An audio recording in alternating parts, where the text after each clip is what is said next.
Welcome to Authentic Magnetism, the channel. We help coaches, course creators, and spiritual entrepreneurs find their authentic voice and magnetize soul-aligned clients. Please like, share, subscribe, comment, and follow along for more. Now let's get on with the episode. Hello, everyone. Happy Friday. We had a really cool full moon last night that I wonder if some of you are feeling the good vibes from that energy. Today, I'm going to talk about authenticity and why it is so freaking hard to hit that authentic vibe in your messaging, in your marketing, in your content as a business owner and as a spiritual business owner. So, why is it so hard? Well, there's a lot of reasons that are really beyond your control why it feels so vulnerable and difficult to hit that authentic voice. Some of it can be from past trauma or from bullying and negative attention that you've received when you put yourself out there, when you kind of are presenting yourself and authentic in your own voice, in your own presentation, and that draws some attention and it can draw some bullies. And I don't think there's anybody in the world who hasn't had an experience with bullying. We also exist in a very patriarchal society, and especially as women, there's a lot of conditioning around what women should and shouldn't do, how women should interact with the world, women and power, women and money. There's a lot of different ideas that the collective holds about how women should in the world. And as we step into our confidence and our authenticity in our business and with our voice and really start refining what we're here to do and living in our purpose, it can get really uncomfortable for the collective and for the people around. Even your own personal networks, it can get a little bit uncomfortable with them as you start to really vibe with what you're authentically here to do and say and be. And this can lead to separation from the people that are closest to us. Sometimes as we grow and learn, the people in our lives aren't really here for it. So we have to do these funny little dances of creating kind of boundaries around what we talk about with the people that are closest to us, or sometimes it means separating from some people in your life who just aren't on the same path and just don't really want to continue in the timeline that you're operating in. It also feels really dangerous to take a stand, especially if it's a controversial stance. And in messaging and marketing, it's important to have at least one or two controversial stances that you take in your niche that really help people identify whether they're for you or not for you. Being a little bit controversial is an important part of the attraction and the marketing and the messaging process.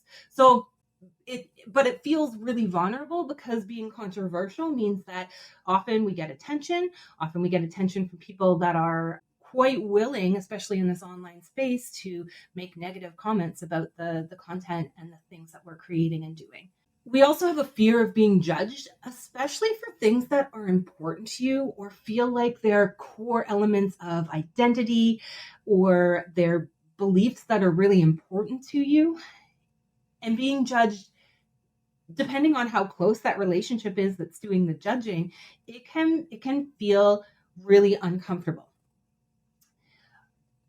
A lot of times, people will also have a long history of being judged or bullied in their life, or what I call being taken down a peg or two, when you really start to vibe and shine with that authenticity and the authentic voice that you have. And sometimes what this really looks like is you start to hide your authenticity under layers that allow you to really assimilate better into the collective and be more palatable to the people around you so that you feel more comfortable.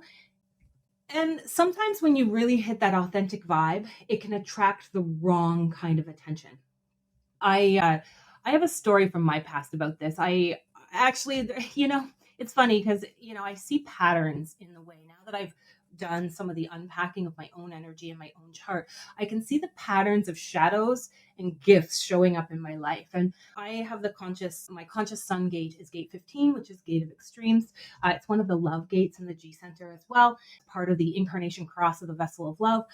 But some of the patterns that I see with this extreme, kind of swinging from extremes, finding that rhythm and pattern and finding that voice within the extremes, and finding out what is true for me within the full spectrum of the experience, it means that when I do really hit my vibe, sometimes I'm a little much for people. And this is something I've seen right from my childhood. And when I've done the things that kind of align, it can often relate or attract bullying situations. So I think about this right from being in a very young child in school. I really struggled socially to fit in and find my tribe of people because I felt very judged for the things that just kind of came naturally. So at a very early age, I learned to start creating these shields and boundaries around how extreme I could present to others so that I would fit in. And even into my early adulthood, I've noticed this pattern of really struggling to find that tribe of people who can handle my extremes, who are okay with me in my raw, undiluted form. And translating this into a business capacity, I think I have done some really good reframing on this, is that this is a true strength because it helps me find that voice and be willing to express that voice as a business owner and take a stance for some of the maybe spicier opinions that I have in my business and in my coaching practice. So a lot of reflection has kind of come into this opinion and forming this opinion of how it's actually a benefit for me and it's aligned for me. If you think about it, when you're looking especially at your conscious sun, this is one of the most powerful energies in your chart, and finding out how to love that energy. But most of the time, because it is one of those most powerful energies in your chart, you have a lot of shadows and a lot of wounding around expressing yourself through that energy. So just having an awareness, I've got off track a little bit here, but having that awareness around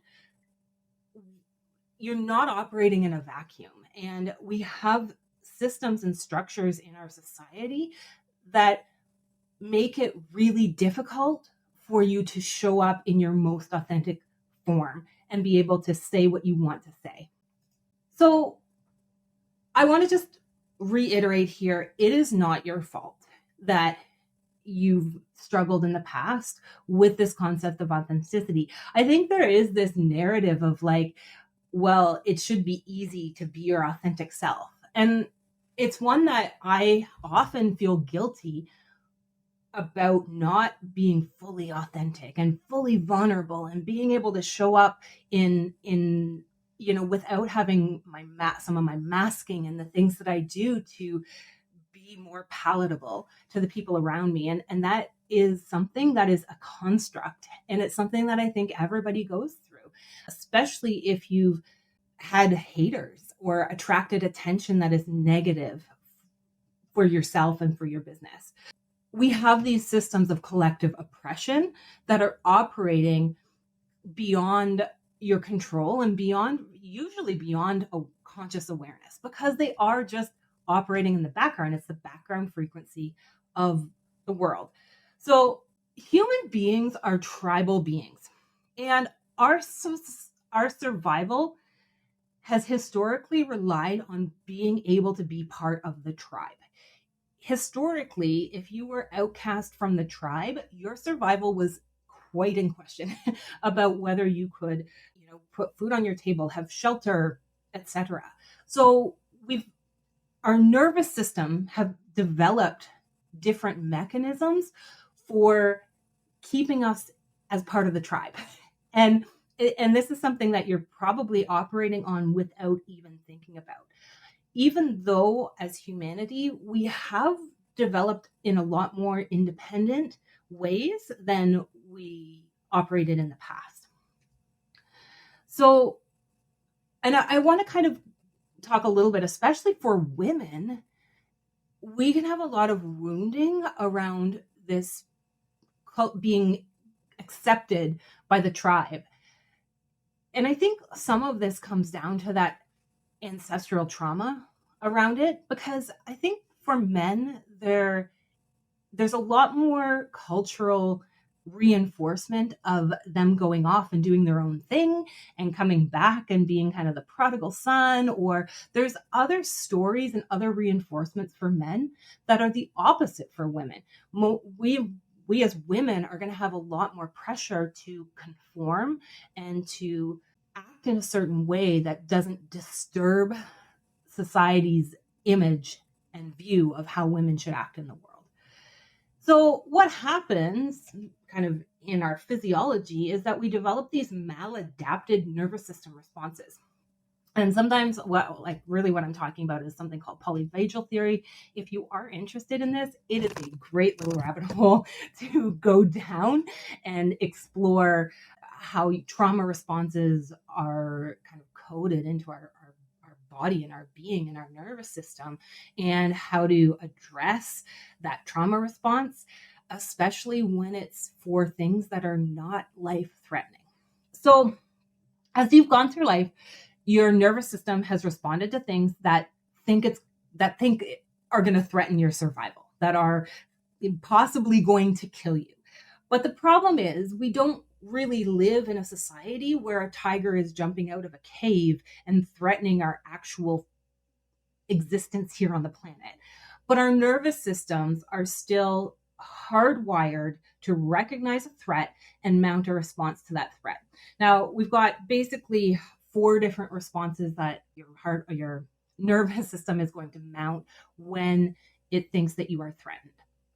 Fight, flight, freeze. I think we know all of those. We kind of can recognize when we're doing those. But the third one, and this is also linked to polyvagal theory, is fawn, which means that people pleasing is actually a survival response. And I think as women, we do this a lot, kind of connected to that, the systems of collective oppression. We feel so much pressure to fit in with the tribe that we often rely on people pleasing as a adaptive response, as a nervous system response. Now, the thing with our nervous system is, because it was hardwired to be very aware of environments that were surrounding dangerous situations or intensely emotional situations. So if you have situations from your past that you may not have physically been in danger, but you had a lot of emotional trauma around, your body doesn't really recognize the difference between emotional trauma and physical trauma and the things that lead up to it. So if you have an intense emotional response about something, chances are you've coded a trauma response around that situation. And then whenever something similar comes up, your body goes on high alert to respond to that. So let's take a little bit of an example of, so let's say you were bullied in school and it led to you being, having times where you really didn't have any kind of social connections. You ended up being quite a loner. Anyway, let's put that as the scenario, right? So you had a situation where somebody called it out, it went through the school, all the gossip, all the things, and now all of a sudden you're persona non grata. It can be a very traumatic social situation.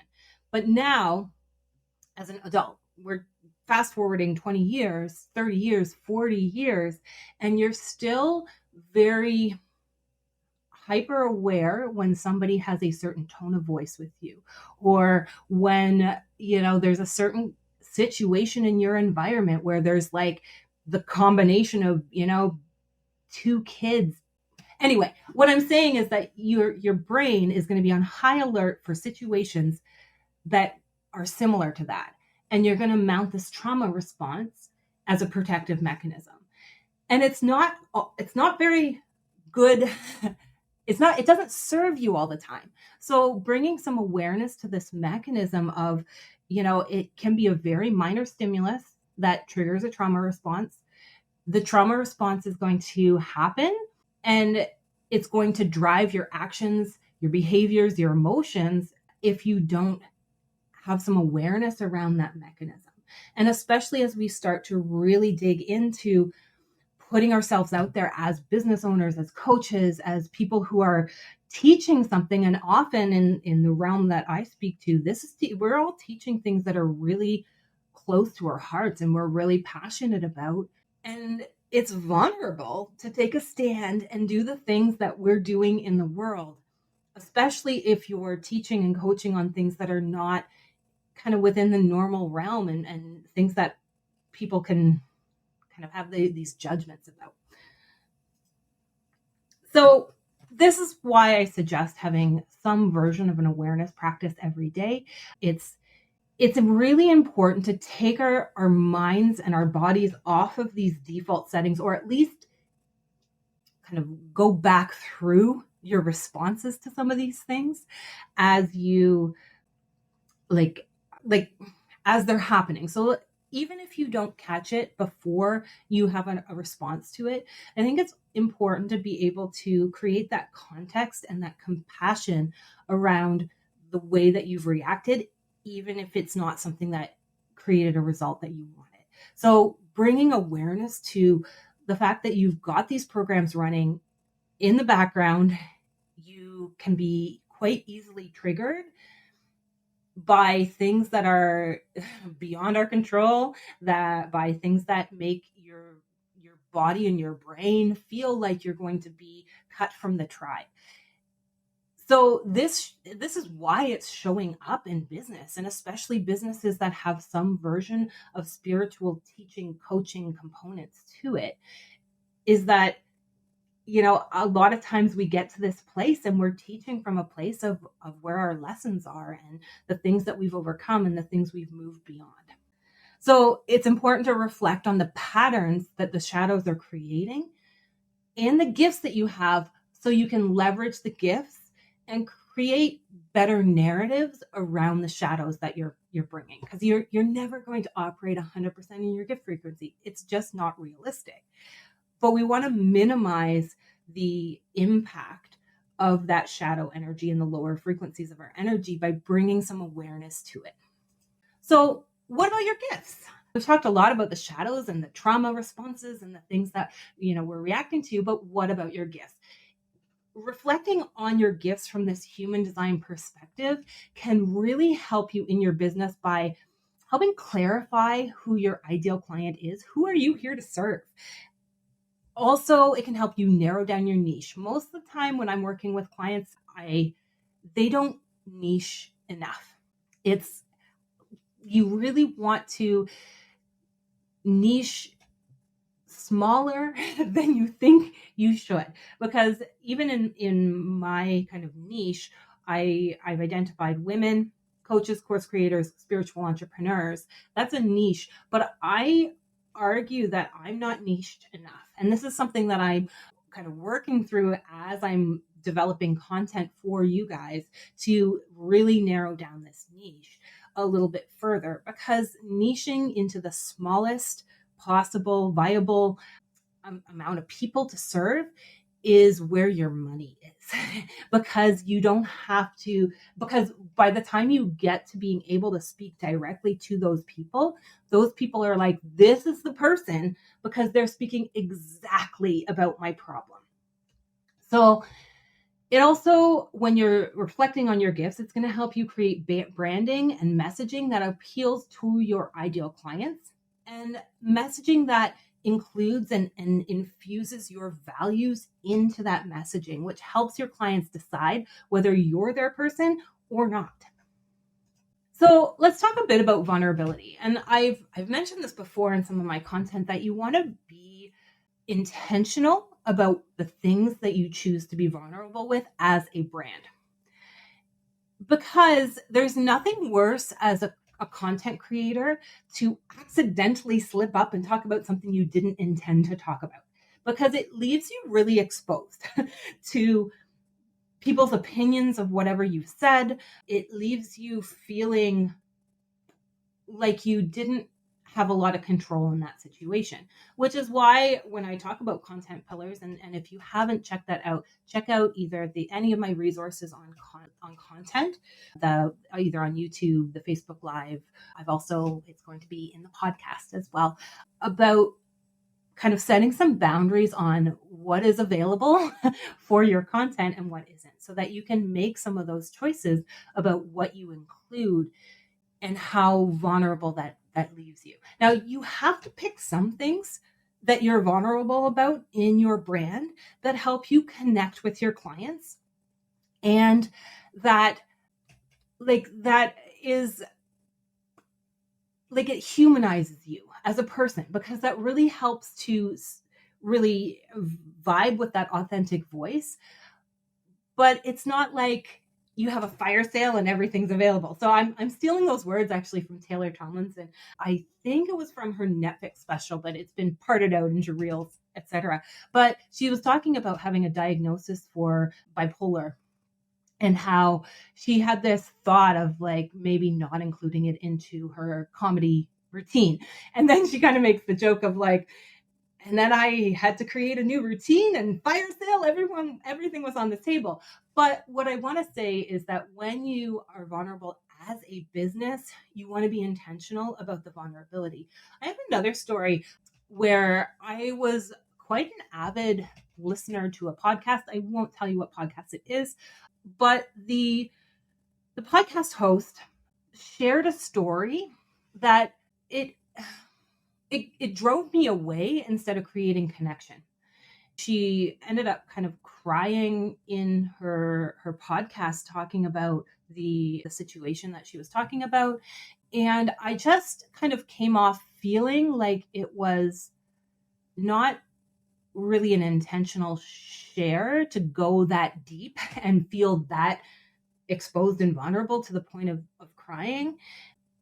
And it felt manipulative that she was that vulnerable in that content. And I don't know if anyone else unfollowed based on that one episode, but it really did not hit a good vibe when she shared, and she shared from a very vulnerable and very authentic place. But it really turned me off as someone consuming her content. And I really think that had she possibly taken a beat, create a little space between the story that she was talking about and time and healing around that situation before she brought it into her business, it would have landed a little bit better with her audience. And maybe I'm the only one who felt this way, but vulnerability does not always help you. However, you do want to have some pieces of your story and your life, usually that connect to your customer's journey, that they can resonate with. So I shared about being quite an antisocial child because I had a lot of bullying in my life and really struggling socially. That's something that I'm willing to talk about, but I've also done a lot of healing work on what that means and what that is. And, all the situations that come up, and I've done, inner child healing around some of those situations. So I feel now like I can share it for the lessons that it gave me instead of sharing the pain that it gave me, if that makes sense. So being intentional and setting boundaries around where you're being vulnerable in your business is important. But vulnerability is an important piece of being able to show up in your business. So it's this really fine line in your brand voice and your messaging and your content of vulnerability, authenticity, and also kind of knowing that from that place, we are businesses that have something to sell. And it's our sales process are dependent on us making a connection with clients and influencing them to make a decision to buy our product. That is manipulation.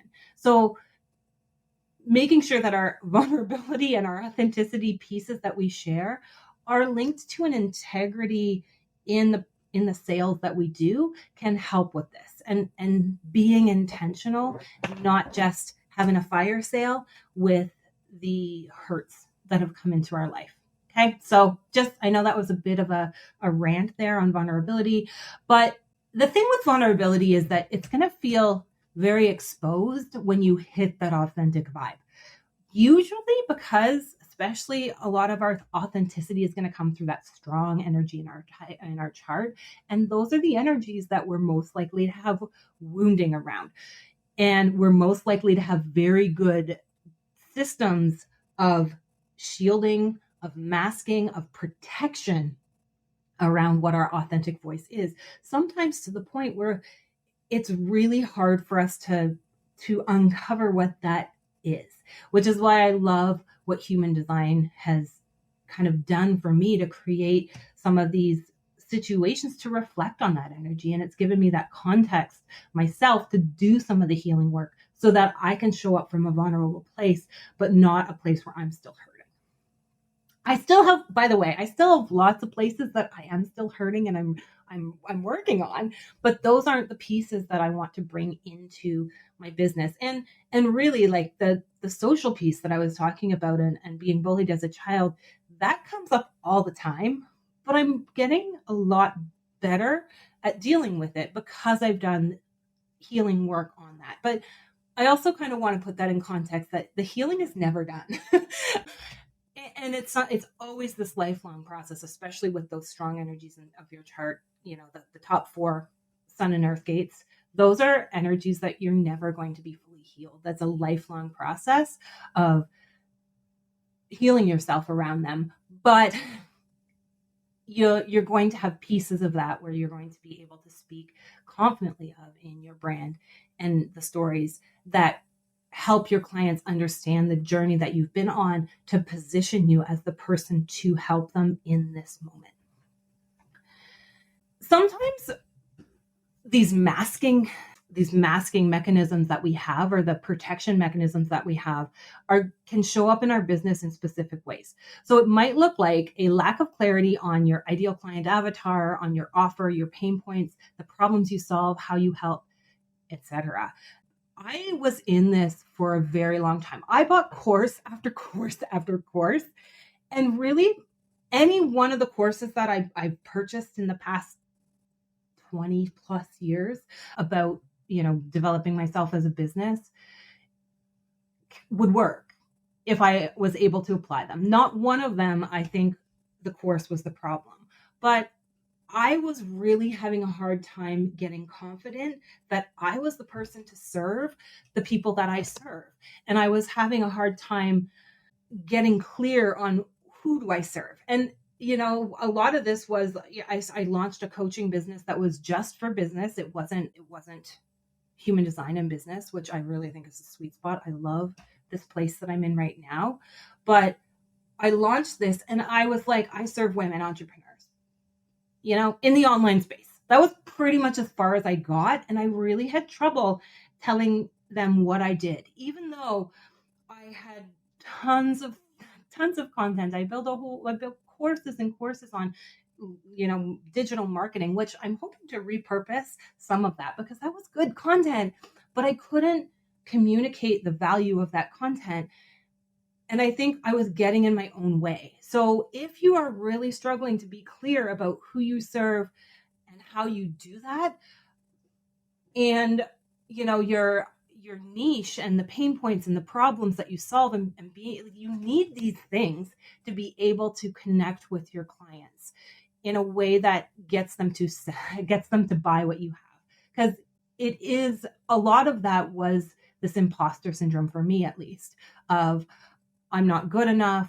I'm not, I don't have enough information. I don't, right? And it was really all of these things where I was sabotaging myself and, not going live and not doing the work and creating the content and putting it out there. I have tons of content from this time in my life that I've developed that has never seen the light of day.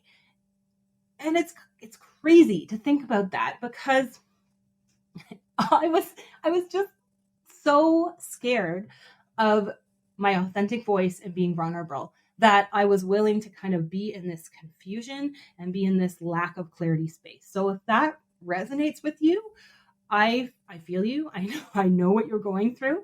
And I'd consider booking a VIP session where I work with you one-on-one for 5 whole hours where we talk about this and we talk about how you can really find that authentic voice in your messaging and your marketing by getting clear from the elements in your human design chart. So it also looks like feeling like you aren't enough, like you don't have enough information, comparing yourself to others. These are all things that show up. And just because, so I talk from a place right now of having overcome this, but I haven't overcome this forever.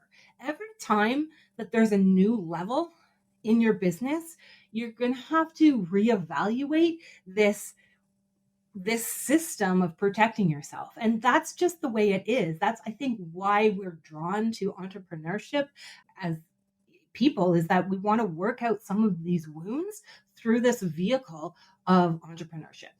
Authenticity creates magnetism. The more that you can resonate with your authentic frequency, the more clients are going to be attracted to you. But there's a big but. You also have to have these business strategies in place to capture these clients and then give them a chance to buy from you. So it's energy and business, and it's also energy and business merged together, if that makes sense, because you really do. You can separate them all out. Do you need to heal to be a successful business owner? Probably not. In fact, I don't think it's necessary for some people to go on this spiritual awakening journey alongside being entrepreneurs. It doesn't, I really can't imagine that some of the most successful entrepreneurs in the world have done a spiritual journey and spiritual awakening as part of their entrepreneurial process. But you, if you're resonating with me, we marry the two concepts together. And I think it's important to have this understanding that there's business, there's spiritual, and there's business and spiritual together, but they can all kind of be their own things. Sometimes as business owners, we got to just get the business done. If you are creating the content and you're getting attention, but you have no way of capturing those people into a paid product, you're just creating content. You're not a business. You're not generating income, which is kind of the definition of business. So if you're missing any one of these three things, your business can suffer. Now, with the kind of caveat that you can run a business without having any kind of spiritual journey alongside it, any kind of healing. But my argument to that is I think we end up hitting walls and not being able to get past certain thresholds of income, of impact, of visibility, of audience. We end up hitting these walls and not being able to get past them unless we do the healing work on ourselves of the things that are coming up as we're going through this process of building our businesses. So that's my hot take on that for a minute. Communication is going to be really key. And how do you communicate your authenticity with human design? Or how do we marry these concepts of human design? Because there's places in your chart that can give you clues about keywords that you can use or values that you might hold. And those are the things we want to capture to deliberately infuse in our content, our messaging, our marketing. And I want to just take a pause right here and just elephant in the room time is that human design and gene keys, they are not necessarily meant for business application. And it's in a symbolic language. So sometimes it takes this extra step when you're reflecting on these energies to figure out what the patterns are in the context of the placement, so the planet, and in the context of how we show up as a business owner, because it's not necessarily a tool that was meant for business, but it's definitely a tool that we can leverage in our business. So, but by kind of collecting some of these words that are coming through as you're doing reflection on these areas of your chart and these energies in your chart, that's when you can start to deliberately infuse that into your content. So sometimes, an example of this, I I try and use hearts whenever possible. I originally, when I started the branding on this, I wanted hearts to be a real central part of my theme because I am an incarnation cross, the vessel of love. I really vibe with hearts, but it just didn't feel quite right. So in my branding, my kind of backup plan is kind of lacy fuchsia pink and black and white, and that's it. And this is feeling good for me in this moment. Maybe it'll change over time and I'll figure out how to get hearts a little more central in my branding. But this is something from my human design that felt aligned. So just kind of food for thought. You sometimes, incarnation vessel of love and the connection to hearts is not a huge jump, but sometimes you do have to do that reflection on what are the patterns from my past? How does this show up for me? And what values does that speak to? What branding and things resonate with me in terms of visuals and what pieces of vulnerability and what does this mean to me as an authentic business owner, and pulling some of those words out of those phrases. So anyway, I know. All right. So also it's about understanding who you are and who you serve. And this is something you have to get clear on if you're going to be able to attract the clients that you want. If you're not clear on who you are and who you serve, what this shows up like in business is that you're attracting clients that are a pain in the ass to deal with, or you're attracting clients that want you to do things that you are capable of doing, but you don't really want that to be part of your business. So an example from my past is when I was working just strictly as a business coach, I started attracting clients that wanted me to do website builds. And I think it was because my messaging wasn't super clear. And I focused a lot on the technology and implementing technology and creating funnels and that kind of thing. And it made sense when I kind of deconstruct it and look at that. But I was attracting the wrong clients because that's not the work that I wanted to do. But I took that work because that was the only clients that were coming my way because of the way that I was presenting myself in my business and in the content that I was creating. So number 3, it also helps you create a language that you can use in your messaging. I've already kind of sprinkled this concept through this whole presentation, but as you're doing some of the reflection work, or as you're creating content that you feel hits that vibe of authenticity, and you're like, ooh, that phrase really hit home, consider writing that down and keeping a list of those things that really feel good and aligned to your energy and aligned to that authentic voice in your brand.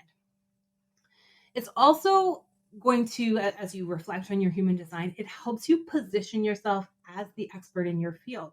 And positioning of your product is also really important. Positioning yourself or your course or the consultations that you do as being able to help that person with this very specific problem that they're experiencing is critical for all of the people that I speak to: coaches, course creators, spiritual entrepreneurs. Why bother with reflection? I think I've made a pretty good case for it so far, but it's going to help you stay consistent in your business because you're going to be able to recognize when you're reacting with the default settings of your nervous system. When something comes up and you react from that shadow space, you get to take it and reflect on it and then plan for the next time, or have that early warning system of like, this is what led up to that reaction.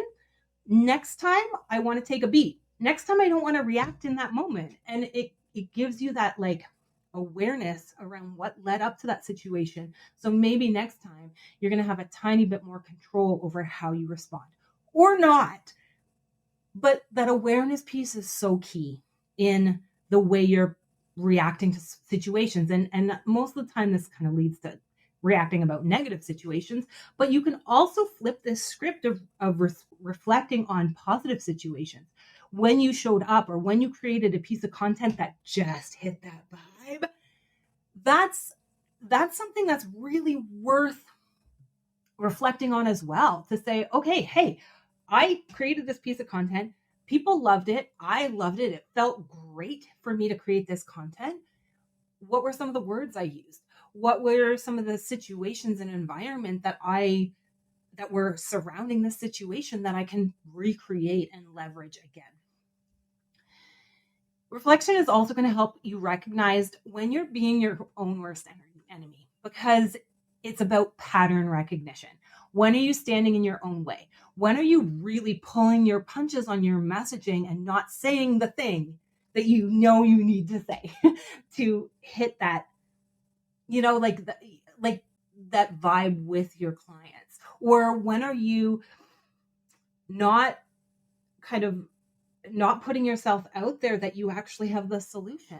You're going to have different patterns based on how you have been exposed to different situations, but also how those situations of your whole life are engaging with your energy. And then what patterns do you have that are those protection mechanisms around that? So that reflection on all of those pieces together really helps you show up much more intentionally in a space that lets you kind of call yourself out when you fall into these patterns of self-sabotage, of, let's say you stop doing content because you got somebody who made a nasty comment on it. That's a self-sabotage kind of response, but chances are you have a lot of trauma around nasty comments on something that you're doing. So it lets you call yourself out, which is a really good place to keep going because it gives us this way of reframing it and a resilience, or a platform to be resilient from, to create context around it, maybe reframe it. And then you get to show up the next day, even though yesterday you wanted to stop. Okay. It's going to also help you set boundaries around what you're willing to share and not, plus knowing what your content pillars are so that you can create on-brand content, knowing your content pillars, your values, and some of those like keywords that you need to incorporate into your messaging. So for me, authenticity and magnetism, those are keywords that I know I put them directly into my brand, but those are keywords. Magnetism in Gene Keys is the city of my conscious sun gate. And it's also something as when I hit my authentic voice, I know that energy of magnetism, and it's beautiful, but it's something that I also have a lot of shadow patterns around, and that reflection on it is really the piece that pulls it all together and helps me show up and keep showing up to create content, and keep showing up to create content that attracts the clients that know that I am the person that can help them through this. It's also going to let you be clear about your values, brand, who you are, and who you're here to serve. And it's going to admit that magnetic frequency for others to follow. So human design, really, if you can figure out how to love your energetic makeup and have some compassion for the ways that you show up in a more shadow element, it does allow you to keep moving forward and keep building and growing.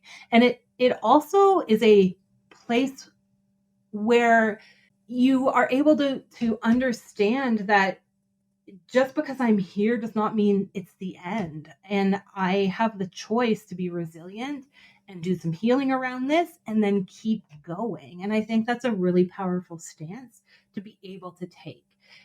And it really relies on being able to reprogram beliefs that you have around what it means, what anything means in your business. One of the most powerful questions that I ask is, what are you making it mean?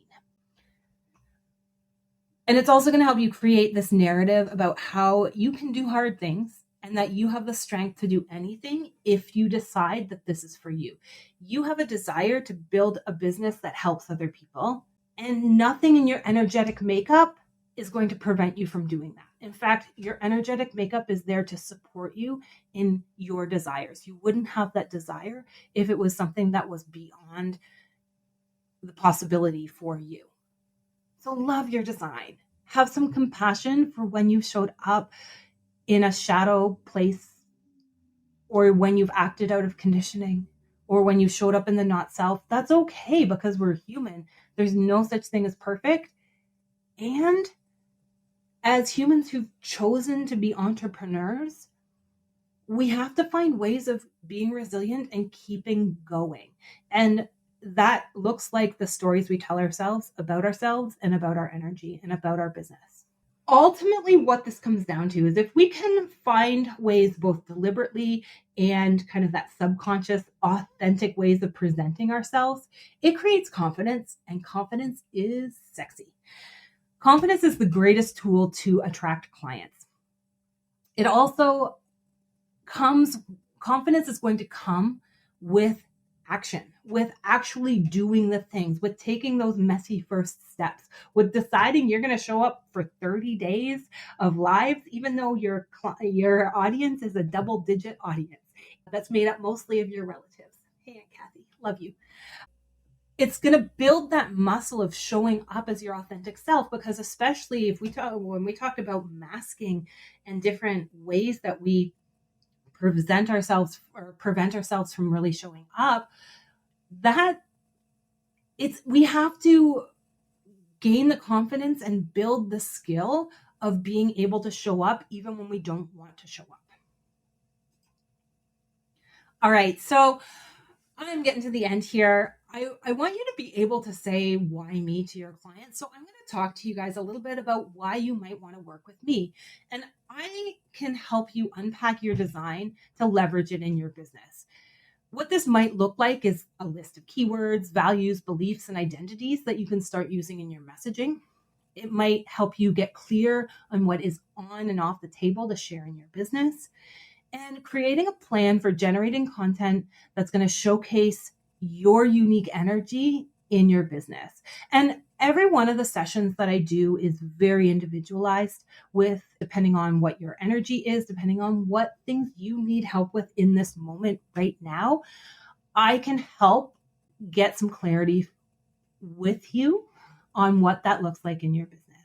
So please consider, there's a link somewhere in the description or in the show notes or wherever to book a VIP session. And I encourage you, if you are there, if you are tired of DIYing it, if you want some eyes on what's going on in your business from a both human design perspective and from a business strategy perspective, I am your girl. So find that link, book a session. I really can't wait to see you there.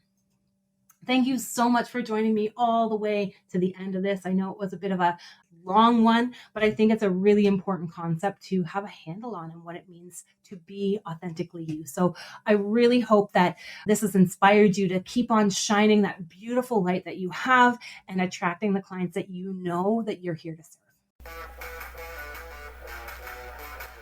Thanks for tuning in to Authentic Magnetism. I'm Carmen Farrell-Knapp, and it's been a joy to guide you on this journey. Don't forget to check out the show notes for resources, links, and details on how to book a VIP session with me for personalized guidance. If you enjoyed this episode, hit subscribe, leave a review, and share the podcast with your tribe.